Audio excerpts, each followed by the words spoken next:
బట్టతలతో వరి అవుతున్నారా? Don't worry. Keha skin and hair clinic లో మోస్ట్ అడ్వాన్స్డ్ FUE టెక్నాలజీతో మీ బట్టతలకి శాశ్వత పరిష్కారం.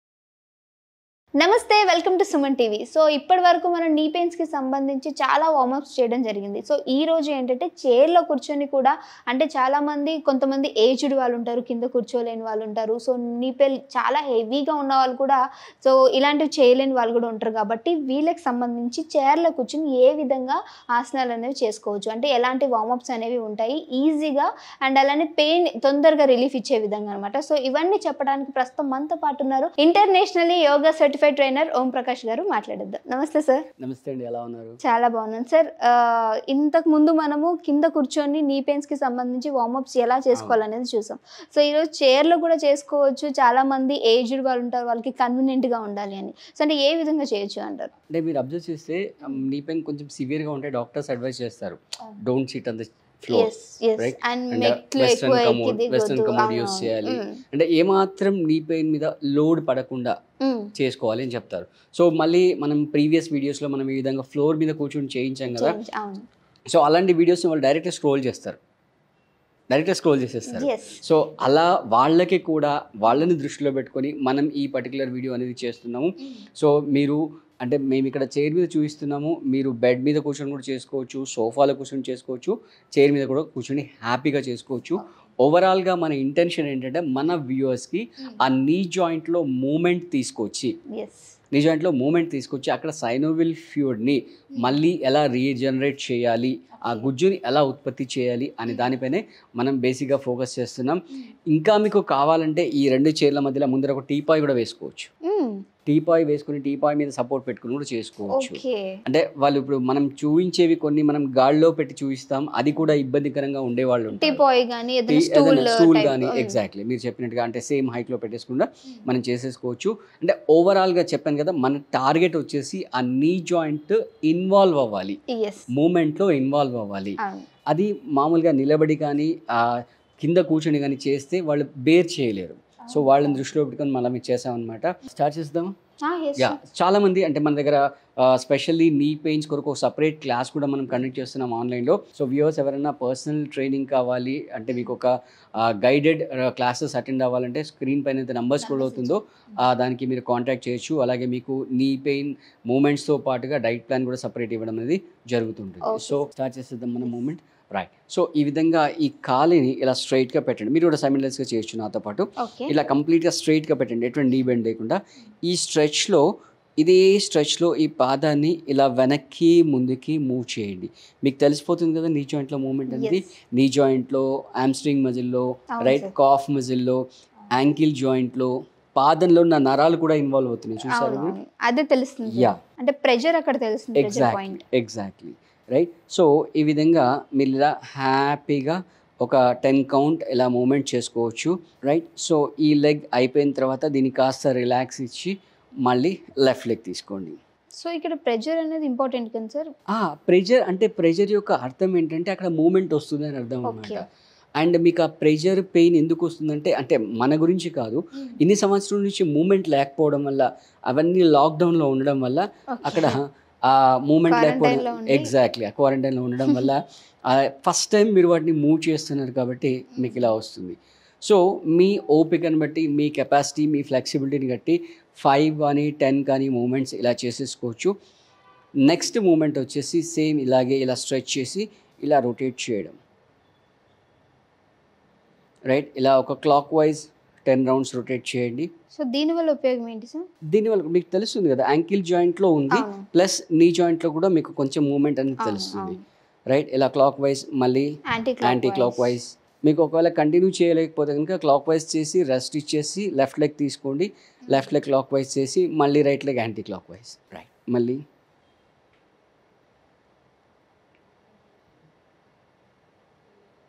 అంటే కౌంటింగ్ వైజ్ చేసుకుంటూ ఉండాలా సార్? 5 కానీ 10 కానీ మీ ఓపికను బట్టి మీకు ఎంత కుదిరితే అంత ఈక్వల్ కౌంట్ చేసేసుకోండి. ఫర్ ఎగ్జాంపుల్ వెరీ స్టార్టింగ్లో సివియర్ పెయిన్ ఉంది అనుకోండి, ఓ 5 కౌంట్స్ సరిపోతుంది. 5 క్లాక్ వైజ్ రైట్ చేసి రైట్ లెగ్ రెస్ట్ ఇచ్చేసి లెఫ్ట్ లెగ్ 5, దెన్ మళ్ళీ right leg anti clock wise చేసి మళ్ళీ రైట్ లెగ్ రెస్ట్ ఇచ్చేసి లెఫ్ట్ లెగ్. సార్ ఇంకోటి నీ పెయిన్స్ ఉన్న వాళ్ళు ఉంటారు, ఇంకొకటి నీకు ఏదైనా ఇంజురీ అయిన వాళ్ళు.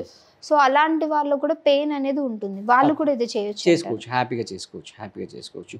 అంటే మీరు అన్నట్టుగా ఆ ఇంజురీస్ అయిన వాళ్ళు ఏంటంటే దాని మీద లోడ్ పడకూడదు మళ్ళీ. అవును, అదే. అంటే సో మనం చేయమన్నాం కదా అని చెప్పేసి మేబీ అలాంటి వాళ్ళు ఇది కూడా చైర్లో కూర్చొని ఎవరైనా చేసుకోవచ్చు, హ్యాపీగా చేసుకోవచ్చు. అంటే బైక్ స్కిడ్ అయి పడడం ఎస్పెషల్లీ పడ్డప్పుడు ఆ బాడీ కూడా మొత్తం అంటే ఫస్ట్ నీ ఫ్లోర్కి కాంటాక్ట్లో వస్తుంది. కొన్నిసార్లు ఆ నీ మీద వెహికల్ ఇంజన్ పడే అవకాశాలు కూడా ఉంటాయి. ఓకే, అప్పుడు డ్యామేజ్ అనేది కొంచెం సివియర్గా ఉంటుంది. సో నెక్స్ట్ మూమెంట్ వచ్చేసి సేమ్ మళ్ళీ లెగ్ని ఇలా లిఫ్ట్ చేసి ఇలా పాదాన్ని మొత్తం ముందుకు స్ట్రెచ్ చేయండి. అంటే ఇంతకుముందు జస్ట్ మూమెంట్ చేసాం, ఫ్రంట్ అండ్ బ్యాక్ మూమెంట్ చేసాము. ఇప్పుడు మొత్తం పాదం అంతా కూడా ముందుకు స్ట్రెచ్ చేసి వీలైనంత స్ట్రెచ్ చేయండి. ఇప్పుడు మీరు నోటీస్ చేస్తే మీ బిగ్ టో టిప్ నుంచి హిప్ జాయింట్ వరకు టోటల్ లెగ్లో ఉన్న మజిల్స్ అన్నీ కూడా ఇన్వాల్వ్ అవుతున్నాయి, ఆ నర్వ్స్ అన్నీ కూడా యాక్టివేట్ అవుతున్నాయి, రైట్. ఇక్కడ మీ నీ జాయింట్ మీద మైల్డ్ ఇంపాక్ట్ కనబడుతుంది ఈ ప్లేస్ నుంచి. ఎగ్జాక్ట్లీ ప్రెషర్ అనేది తెలుస్తుంది చేస్తున్నప్పుడు, రైట్. సో మీ ఓపికను బట్టి ఇక్కడ ఏంటంటే మీరు కౌంట్ చేసుకోండి, లేదా టైమర్ పెట్టుకోండి, 5 seconds 10 seconds అలా టైమర్ పెట్టుకోండి, రైట్. సేమ్ అదేవిధంగా లెఫ్ట్ లెగ్. ఏదైతే మనకి నొప్పి ఎక్కువ ఉంటుందో దాని మీద ఇంకా ఎక్కువ ప్రెషర్ తెలుస్తుంది. సో అంటే చేయగా తగ్గుతూ వస్తుంది అంటే గ్రాడ్యువల్గా మీరు చేస్తూ వెళ్తుంటే ఎవ్రీడే ప్రాక్టీస్ చేస్తూ ఉంటే మీకు ఆ ప్రెషర్ అనేది తగ్గుతుంది, రైట్. సో ఇది కూడా కష్టంగా ఉన్న వాళ్ళ కొరకు మనం ఇవే మూమెంట్స్ని మనం చున్నీతో కూడా చేయొచ్చు హ్యాపీగా, రైట్. సో ఇలా చైర్లో పట్టుకొని, రైట్, ఈ 2 చేతులతో ఇలా రిస్ట్ దగ్గర హోల్డ్ చేసేసి ఇలా పాదాన్ని లోపలికి ప్రెషర్తో లోపలికి ఇలా నెట్టండి, రైట్. అదేవిధంగా నీ జాయింట్ని కిందికి ప్రెస్ చేయండి. అంటే కొంచెం ఎక్కువ ఒబేస్గా ఉన్న వాళ్ళు, అంటే ఒబేస్ అని కాకుండా కూడా అంటే మూమెంట్ లేకపోవడం వల్ల ఇందాక మనం చెప్పినట్టుగా లెగ్ కూడా స్ట్రైట్గా పెట్టలేని వాళ్ళు ఉంటారు. సో వాళ్ళని దృష్టిలో చాలా రోజుల వరకు బాడీని అసలు ఏమి కదపకుండా ఒకటే ప్లేస్లో ఉండే అలాంటి వాళ్ళని దృష్టిలో పెట్టుకొని మనం ఇది మూమెంట్ చెప్తున్నాం. మీరు ఒకసారి చేసి చూడండి, మీకు తెలుస్తుంది. హ్యామ్స్ట్రింగ్ మజిల్, నీ జాయింట్ మనం వితౌట్ సపోర్ట్ చేసినప్పుడు అండ్ విత్ సపోర్ట్ చేసినప్పుడు డిఫరెన్స్ కూడా తెలుస్తుంది. సో అంటే మన ఏజ్ని బట్టి, అంటే మనకి ఎటువంటి క్లయింట్స్ మన వ్యూవర్స్ మనకు చూస్తుంటారో మనకు తెలియదు కాబట్టి, సో వాళ్ళ శరీర అవసరాలని దృష్టిలో పెట్టుకొని మనం డిఫరెంట్ మూమెంట్స్ అనేవి ఇక్కడ మనం చూపిస్తున్నాము. వ్యూవర్స్ మీది ఏది కంఫర్ట్ ఉంటే ఆ మూమెంట్ మీరు చేసుకోండి. సో ఇప్పుడు కొంతమంది ఇప్పుడు మనం ఇలా పైకి లేపాం, అలా కూడా లేపలేని వాళ్ళు ఉంటారు. సో అందుకే మనం బిగినింగ్లో చెప్పాము, ముందర టీపాయ్ కానీ స్టూల్ కానీ వేసుకొని దాని మీద పెట్టి దాని సపోర్ట్తో మూమెంట్స్ చేయొచ్చు. దాని నుంచి మెల్లిగా ఈ చున్నీ పట్టుకొని పైకి లేపి ఒక 1-2 inches లేపినా చాలు, అక్కడ మీకు ఇంపాక్ట్ అనేది వస్తుంది. మళ్ళీ తీసి దాని మీద యాజ్ ఇట్ ఈస్గా టీపాయ్ మీద పెట్టేసేయచ్చు. సో ఈ మూమెంట్స్ ఏవైతే మనం చూపించామో ఈ మూమెంట్స్ కూడా టీపాయ్ మీద పెట్టి కూడా చేసేసుకోవచ్చు. ఓకే సార్, ఇంకొకటి ఏంటంటే నీ పెయిన్స్కి సంబంధించి చాలా వరకు డైట్ అనేది అడుగుతూ ఉన్నారు, ఏ విధమైన ఫుడ్ తీసుకుంటే మంచిది అని చెప్పి. సో బేసిక్గా అక్కడ ప్రాబ్లం ఎక్కడ వస్తుందంటే ఈ పికిల్స్ వాడుతుంటారు, నిలువ ఉండే పికిల్స్ వాడుతుంటారు. దాంట్లో ఒక అడ్వాంటేజ్ ఉంది, ఒక డిసడ్వాంటేజ్ ఉంది.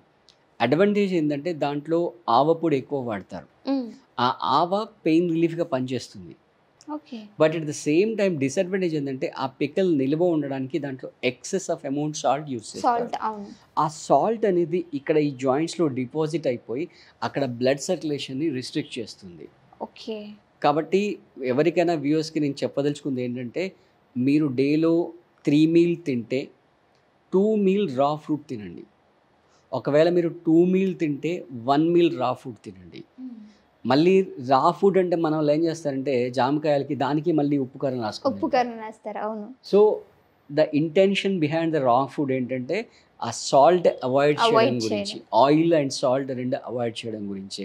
సో స్టార్టింగ్లో మీ టంగ్ అనేది కొంచెం యాక్సెప్ట్ చేయదు, బట్ లాజిక్ ఏంటంటే మనకి ఎవ్రీ 10 daysకి టేస్ట్ బర్డ్స్ కొత్తవి వస్తుంటాయి. సో మీరు ఆ 10 days మెయింటైన్ చేయగలిగారు అనుకోండి, దీనికి అలవాటు పడు. ఎగ్జాక్ట్లీ, అరే వాడు నాకు ఇంతే పెడతాడులేరా, అంతే, ఇంతకు మించి పెట్టలేరా అని చెప్పి. ఇప్పుడు ఫర్ ఎగ్జాంపుల్ ఒక పర్సన్ని జైల్లో వేశారనుకోండి, వాడికి వేరే ఆప్షన్స్ ఉండవు, వాడు చచ్చినట్టుగా తినాలి. సో ఆ విధంగా మన బాడీని మన మైండ్ని అలా ఫిక్స్ చేసుకొని ఒక 10 days మీరు మేనేజ్ చేసి దానికి షిఫ్ట్ అయితే కనుక ఒక్కసారి టేస్ట్ తెలిస్తే దాంట్లో ఉన్న రిలాక్సేషన్, అంటే ఆ experience not only with the tongue and taste, మీ బాడీలో వచ్చే రిలాక్సేషన్స్. మన క్లయింట్స్కి మనం టైలర్ మేడ్ డైట్స్ ఇచ్చినప్పుడు వాళ్ళు చెప్తుంటారు, సార్ స్టార్టింగ్లో ఇబ్బంది పడ్డాం కానీ నౌ వీఆర్ ఎంజాయింగ్ ఎలాట్ అని చెప్పి చెప్తూ ఉంటారు. మళ్ళీ వాళ్ళు దాని నుంచి బయటికి రారనమాట, అదే డైట్ని కంటిన్యూ చేస్తుంటారు. సో ఇలాంటి బేసిక్గా ఇక్కడ ఎక్కడ ప్రాబ్లం వస్తుందంటే ఈ preservative foods, semi cooked food, right, బయట ఫ్రోజన్ ఫుడ్ ఏదైతే ఉంటుందో అలాంటి ఫుడ్ని దాంట్లో సాల్ట్ కంటెంట్ ఎక్కువ ఉంటుంది, పికిల్స్తో ప్యాకెట్ ఫుడ్స్, తర్వాత ఆయిల్ కంటెంట్ కూడా చాలా ఎక్కువ ఉంటుంది. సో వాటిని అవాయిడ్ చేస్తూ ఒకటే మన నేచర్ మనకిచ్చే రూల్ ఏంటంటే any food which is having the shelf life of 3 to 4 hours. For example మీకు ఫ్రూట్ ఉంది, రైట్, మీరు రిఫ్రిజిరేటర్ పెట్టలేదు అనుకోండి, 3-4 గంటల తర్వాత కూలిపోతుంది. So that is the best food. Okay, that is the best food. దేనికైతే షెల్ఫ్ లైఫ్ పెరుగుతూ పోతుండో which is going to damage your health అనమాట. సో అది దృష్టిలో పెట్టుకొని, సో 3 మీల్ 2 మీల్ మీ దాంట్లో అంటే ఓవరాల్గా మీరు తినే డే మీల్లో ఒకటి మాత్రమే కుక్డ్ ఫుడ్ ఉండి మిగతా అంతా రా ఫుడ్ లాగా తీసుకున్నట్లయితే without any salt and oil, right. Salt వల్ల మోషన్ అనేది పెరుగుతుంటుంది, ప్లస్ ఈ ఆయిల్ వల్ల ఫ్యాట్లు అనేవి తగ్గుతాయి అనమాట. వాటిని అవాయిడ్ చేసేసుకొని హ్యాపీగా మీ నీ పైన మీరు తగ్గించుకోవచ్చు. ఓకే సార్, చాలా చక్కటి ఇన్ఫర్మేషన్ అందించారు. Thank you.